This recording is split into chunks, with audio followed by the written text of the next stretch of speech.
In today's video, I'm going to show you how to customize Firefox in just a few simple steps.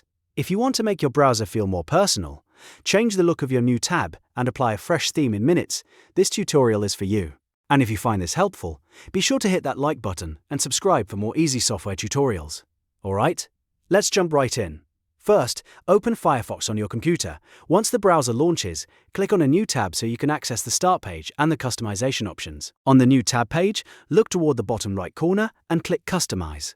This opens Firefox's customization panel, where you can change the appearance of your browser and adjust different visual settings. Now that the Customize menu is open, take a look at the Wallpaper section. Here, you can select any wallpaper you like. Choose the one that fits your style best, whether you want something clean, colorful, minimal, or bold. As soon as you click a wallpaper option, Firefox updates the look so you can preview how it will appear. Next, click the menu button in Firefox. From the menu, select Extensions and Themes. This is where Firefox keeps all of its appearance settings, add-ons, and theme options. Once you're inside, click Themes to open the theme selection area. Now click Find More Themes.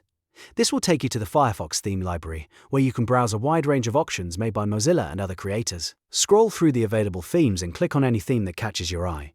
When you find one you like, click Install Theme, and then click Add to confirm the installation.